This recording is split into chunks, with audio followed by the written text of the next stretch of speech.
రెండు నిందలు మూడు ఆరోపణలు అన్నట్టు సాగుతోంది తెలంగాణ రాజకీయం.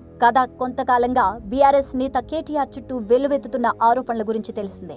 తాజాగా మరోసారి లగచర్లలో కలెక్టర్పై జరిగిన దాడికి సంబంధించి బీఆర్ఎస్ వర్కింగ్ ప్రెసిడెంట్ గా వ్యవహరిస్తున్న కేటీఆర్ హస్తం ఉంది అంటూ కొండా సురేఖ సంచలన వ్యాఖ్యలు చేశారు. గతంలో కూడా కొండా సురేఖ కేటీఆర్ విషయంలో తీవ్ర విమర్శలు చేసిన సంగతి తెలిసిందే. ఈ నేపథ్యంలో మరోసారి ఆమె కేటీఆర్ గురించి విమర్శలు చేయడంతో ఈ వ్యాఖ్యలు వైరల్ గా మారుతున్నాయి. కలెక్టర్పై జరిగిన దాడిలో కేటీఆర్ కీలక పాత్ర పోషించారని, అమాయకులను బలి చేయడం కోసం, తన స్వార్థపూరితమైన ప్రయోజనాల కోసం బీఆర్ఎస్ పార్టీ నాయకులు ఎంత దూరమైనా వెళతారు అంటూ కొండా సురేఖ విమర్శించారు. తన గుట్టు బయటపడకూడదు అనే ఉద్దేశ్యంతో లగచర్ల ఘటనతో సంబంధం ఉన్న అధికారులను విదేశాలకు పంపించేశారంటూ ఆరోపించారు. ఇక ఫోన్ ట్యాపింగ్ ద్వారా బయటపడినటువంటి విషయాలు ఈ విషయంలో కేటీఆర్ పాత్రను స్పష్టం చేస్తున్నాయన్నారు కొండా సురేఖ.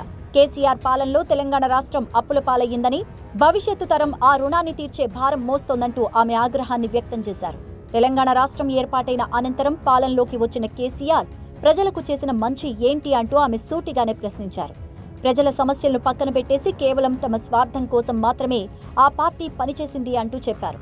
అంతేకాదు, తెలంగాణలో బీఆర్ఎస్ పార్టీ దుష్ట పాలన అంతమందించి సంవత్సరం గడుస్తున్న శుభ సందర్భంగా మహిళలతో ఓ విజయోత్సవ సభ కూడా నిర్వహించబోతున్నట్టు స్పష్టం చేశారు. మన దేశం మహిళా లోకానికే ఆదర్శవంతమైన ఇందిరాగాంధీ జయంతి సందర్భంగా ఈ సభ నిర్వహించి మహిళల స్ఫూర్తిని పెంచుతామని స్పష్టం చేశారు.